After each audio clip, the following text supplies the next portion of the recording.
All right, guys, as promised, we're back here talking about the Wolverine hunt.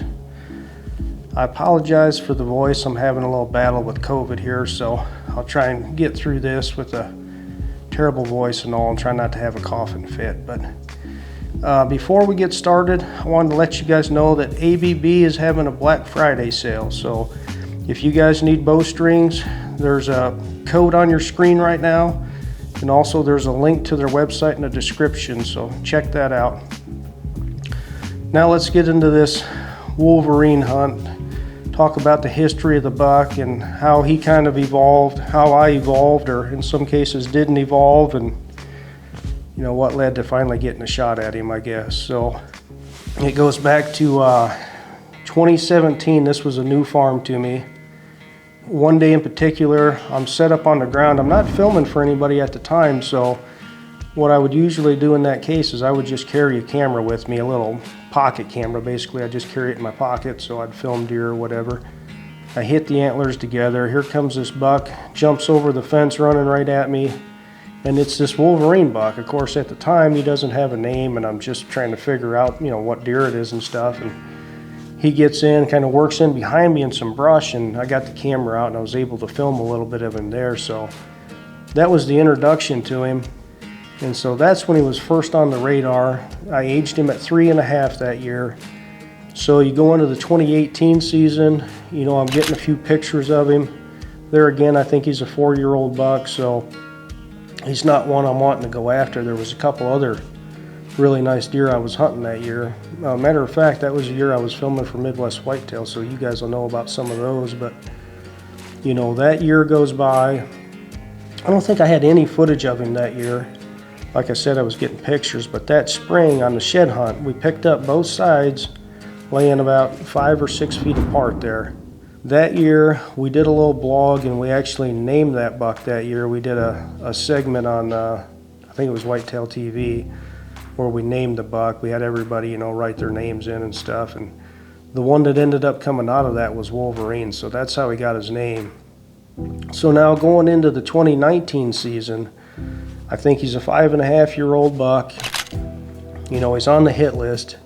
And one thing I've noticed now, I've noticed that he's started to move farther west. So in 2017 when I filmed him, he was more on the east side of the farm, and for whatever reason, if there was other deer that were more dominant, were pushing him to the west or whatever it was, he started showing up more and more on the west side of the farm. So 2019, that's where we went to hunt him. October 3rd, I think, was the first hunt for him. Joe and I were filming, and we did have an encounter with him that first time out. We saw him back in some pretty dense foliage and stuff. You couldn't see a lot of him, but we could tell it definitely was him. So that was the first encounter we had with him.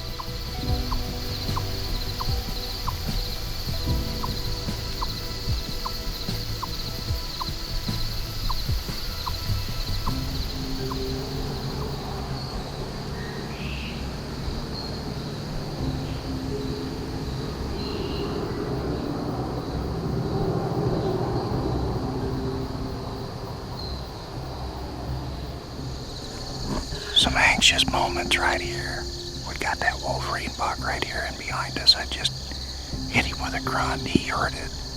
We'll see if he comes this way. It looked like he was kind of angling off to the east, but we'll see.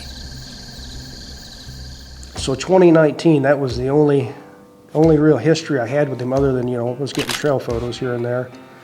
Pretty interesting. It's one of my toughest bucks ever, really, and I mean, part of that was, you know, just because I didn't make adjustments. But so going into the 2020 season now, he's a 6.5-year-old buck, I think. I mean, he's top of my hit list.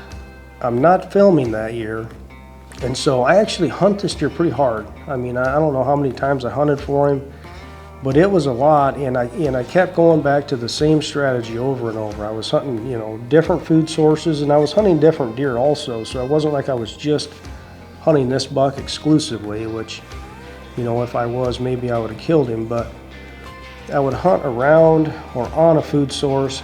You know, I kept thinking I'd had so much success doing that with the control that I had on these properties that, you know, I was just reluctant to go away from it. I was always thinking, you know, it's just a matter of time. until he slips up, or you get close enough to the rut and he follows a doe out, or he lets his guard down and he slips out onto a food source before dark. Well, he never did that. I had one encounter with him. It was right at dark, too dark to shoot. He did come into a food plot there, and I glassed him and stuff. I could see it was him, but so this deer is starting to be super elusive, and I'm starting to go, man, what is going on? Why is this deer so tough to kill? Which is making it fun. I love that kind of challenge. So now we're going into the 2021 season, and I'm realizing that this deer is pretty tough to kill, and it's tough to catch him on a food source, but I'm not ready to abandon ship yet. And so I'm starting to figure some things out about him. He's showing up on this one particular clover field. If he's ever in daylight, it's always on this one field. And so, that's tipping me off that he's bedding close to there. And what's in that area is a lot of CRP, and I know the direction he's coming from. That year, I go through the trouble of setting up a blind in a particular spot for him. We put up a redneck and a rubbing post and some different things where I thought I could catch him coming out of that CRP down into this clover. Well, as luck would have it, we just didn't hunt that much. I mean, maybe we could have killed him there, but the other thing that was really tough about this buck is he just never would do the same thing twice. He just never seemed to be on this pattern, like, okay, he shows up every day down here or whatever. I mean, so even if you got a picture of him one day, chances of him being there the next day were just so low, So we're taking our shots at him 2021. We're also hunting some different deer, November 8th, we're hunting a different clover field, which is not that far from the one where he's been daylighting. And lo and behold, he did step out that day. He was chasing a doe. He ran a doe out into this plot, and she ran back into the timber right there, and he stayed out in the clover.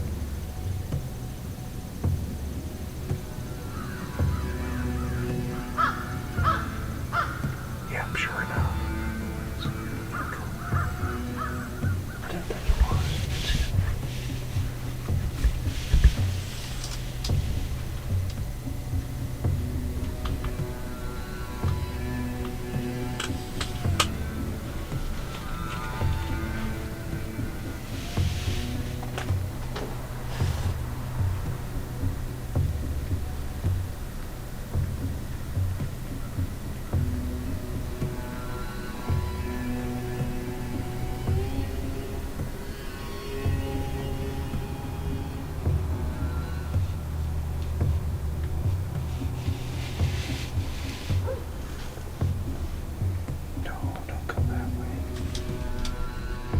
He was out there at 50, and I contemplated taking that shot on him, because I never had a chance at him, and it's been 3 years we'd been hunting him now, and he was just always kind of quartered to a little bit. I never liked the angle, and I opted just to bide my time, take my chances, and wait for a better opportunity. So that was the only opportunity we had at him 2021. Actually, the only opportunity we ever had at him. I mean, we'd seen him that one time in 2019, but never had a shot at him. So now going into 2022, I realize he's still living in the same area, but I've got to make some adjustments. And so, a lot of what took me so long to kill this deer, I guess, was two things. One was I was hunting other deer, so I would be bouncing around different farms and stuff. So, a lot of times I wasn't putting pressure on this place. I wanted to try and keep it, low pressure. And the other thing was he just never would walk on a food source at any time, really. Late season was the one was most surprising to me because, you get that weather that you dream of. It's just frigid temperatures, snow on the ground, and that's my favorite time to hunt anymore because you can see almost every buck that's out there, And for whatever reason, this buck just would never walk onto a food source in daylight. Going into the 2022 season, I knew we had to make some adjustments. Finally, I decided it's like, okay, if we're ever going to get a shot at this deer, we got to make some adjustments. This is the only buck I can say that I ever thought would die of old age before I ever got a shot at him. I really thought that, and I mean, that's fun. You love the challenge of it, when you've been doing it long enough. It's all about that challenge, and so I was having fun with it. All right, guys, we're back here on the stand series again. As you know, this Wolverine buck has given me the slip for, what, about 27 years now. It's not going well. We had the one encounter with him this past fall. I had him at 50. But we just don't have enough sets where he roams. We finally did put up one morning set down here about 150 yards. And we just set one up right here that I think is going to be a killer stand for him. This one in particular has some of the best access you're going to get. And then the main attraction to this is we've got a travel corridor right here that's just about as good as you can get. It's going to be a heck of a spot, and I wouldn't be surprised if a guy could tag out in this one tree stand right here if he wanted to hunt it enough.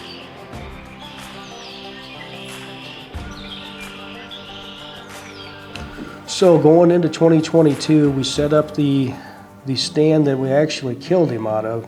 It's one we're calling the tube stand down there, and it's in a creek corridor. Nice funnel, rut funnel. So we set that stand up for him for a morning hunt. I knew I needed some morning hunts. That was the big difference maker. You know, once we got those morning stands in the right spots for him, we pick up both of his sheds in the spring. You know, same area where I always find him, so I mean, I know where he's living. Again, we were taking our shots at him. You know, once I started hunting, I wasn't hunting, you know, the early part of October, which he was actually pretty daylight active that first week, you know, maybe 10 days of October. I mean, I think maybe we could have killed him on a food source in the evening, but I wasn't hunting for, you know, reasons we can talk about later or whatever. But once I finally did get into hunting, and we were hunting kind of the same strategy, bouncing around food sources, trying to catch him, and, you know, just never would see him. And, you know, finally we got toward the end of October, and he just dropped off the cameras. I think the last picture I had of him was October 30th. At any rate, we went in, you know, it was November 7th. We went into that morning set, and, you know, I'd been excited to get into these spots in November, you know, waiting for some rut activity, you know, knowing that they're good spots. We get set up there nice and early, November 7th, you know, and we're seeing good activity, and I know it's going to be a good morning, but I still never really think I'm going to see this Wolverine buck. I mean, it got to a point where I didn't think I ever would see him, at least where you'd get a shooting opportunity at him. And yeah, I mean, sure enough, they're about 8 o'clock. Here he is. You know, I put the binocs on him, and to my disbelief, it's a Wolverine buck.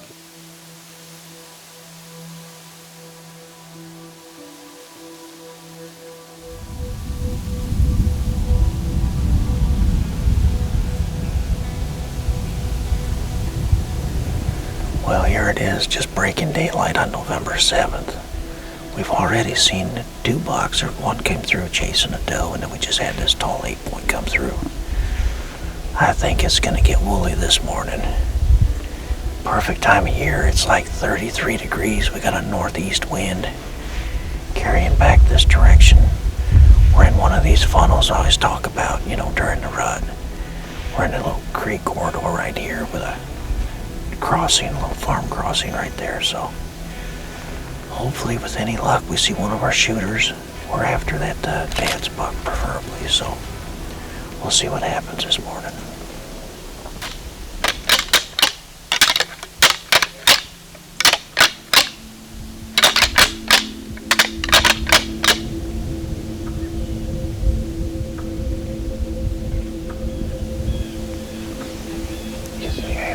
Coming right at us.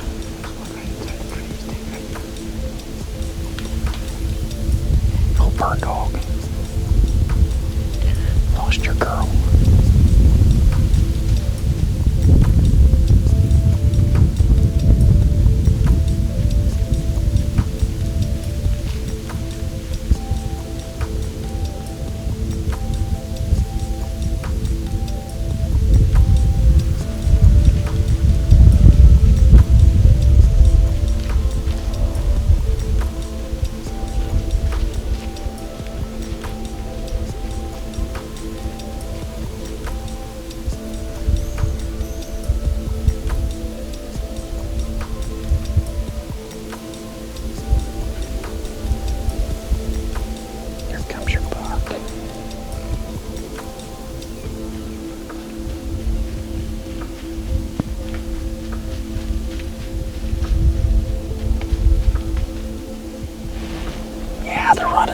baby. And that's hilarious. You see that buck over there licking his chops. He's like, come on over here, baby. Look at the hindquarters on that one. I would say the stand site is money. They've been just piling right past us here, so we just gotta get the right deer. Come on, baby.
Come this way.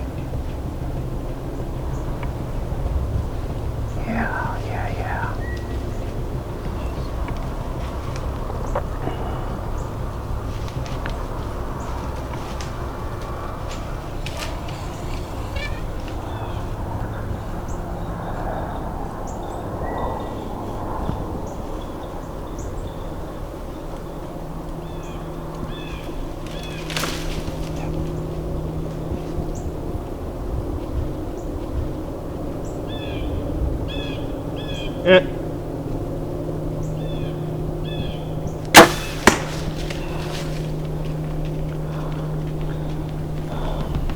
Oh my God! 4 years. Whoa.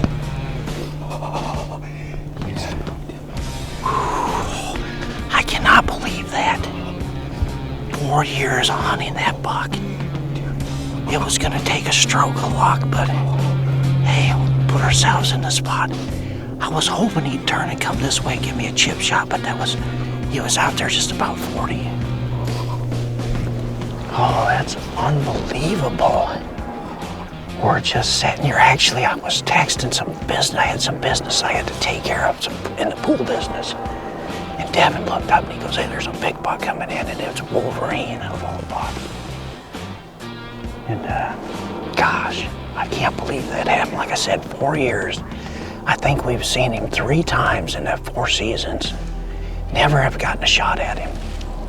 And he just gave me a 40-yarder right there, and I think we're in pretty decent. Whew. Oh, he almost got out of there on me too. I had this one little tree right there in the way because I wanted to wait and see if he was gonna turn and come this way.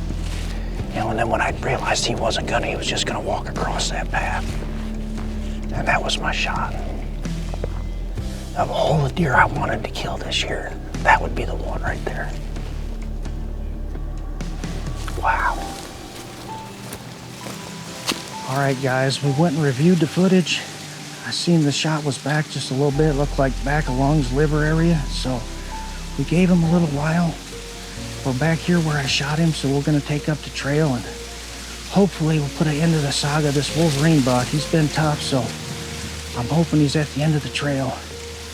I'll warn you guys in advance, I've been pretty emotional, you know, losing my dad, and then I shot this buck. It's the first buck I shot since my dad's been gone, and I've never killed a deer where I couldn't call him, so it's been hitting me pretty hard, so I'll do the best I can, but I'll just warn you up front.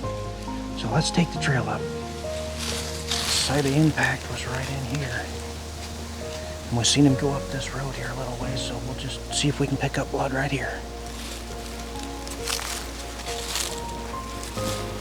Here we go. Yep. Take this trail up and... Oh my gosh! How many times did I walk past it? Oh yeah, he didn't go heck a minute or two. He's been there. He's stiff already. 4 seasons I've been after him. Looks like he broke this brow off. I don't know, that might be his best rack. I think I've got 4 years of sheds off him. I can't believe he was laying right there. That's awesome. That's a fitting deer to take, first deer after losing my dad right there. That deer means a lot to me, just like Dad did, so that's pretty awesome. Well, I'm still kind of laughing about that recovery. I expected him to go a little bit farther, and we're scouring looking for blood, and he was right there, right in front of us. He only went maybe 70 yards, so that was pretty funny. Talk about history with the deer. This is probably the most history I've got with any deer I've hunted. I've got his sheds going clear back to 3.5, 4.5, all the way up to 7.5 on his sheds, and then here he is at 8.5 years old. So really cool to see what he's done all those years, the growth he's put on. He's gone up, he's gone down a little bit, but I'd say this is probably his best rack, or at least right there with his best, which was at 6.5. He's got to be right there with it. So all the years I hunted him, so this will be the 4th season of hunting him. This is only the 3rd encounter I've had with him. We had one back in 2019 when Joe was with me, not far from where we just shot him actually. He was working back in that cover when he was with me. It was an early October hunt with a lot of foliage up. And then last year, again in that hornet's nest blind, we had that pretty encounter with him out in that clover. But outside of that, he's just been so elusive. All the time I hunted him, he would never, didn't matter what weather you had, he would never walk onto a food source in an evening like almost every other big buck, mature buck would do if you had the right weather and the snow. This deer was just never like that. He would not walk out on it.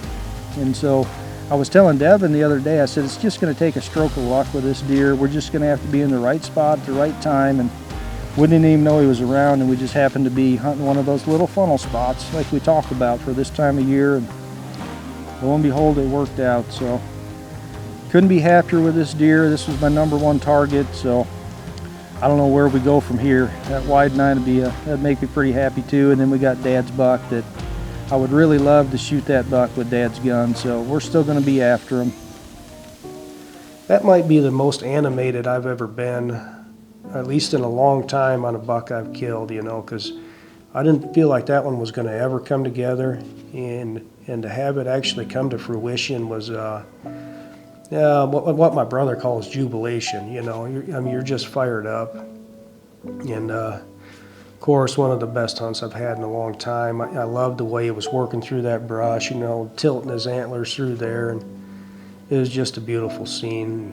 You know, of course, walking out that morning was ended up being kind of a tough morning for me, and I don't know why it hit me pretty hard, you know, but you know, a lot of you guys know that I lost my dad, you know, about 6 weeks ago, and for whatever reason, that hit me really hard walking out that day. And so when I do the post-recovery interview, I mentioned that I don't know that how I'll do when, you know, I find this buck, if I'll be able to do an interview or whatever, and that was why, because, you know, I didn't think I was going to be able to there for a while. I was having a really tough time.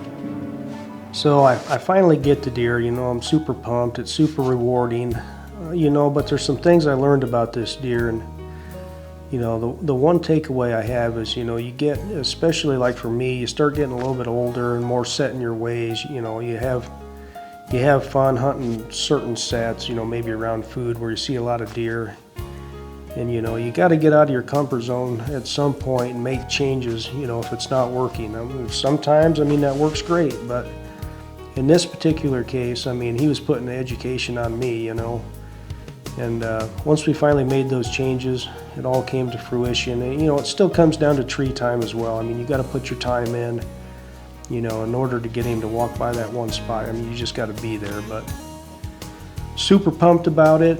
I really appreciate you guys joining us today, listening to the story, and we still got one coming up next week. You know, it's the wide 9. So again, appreciate you joining us, and we'll see you back here again next week.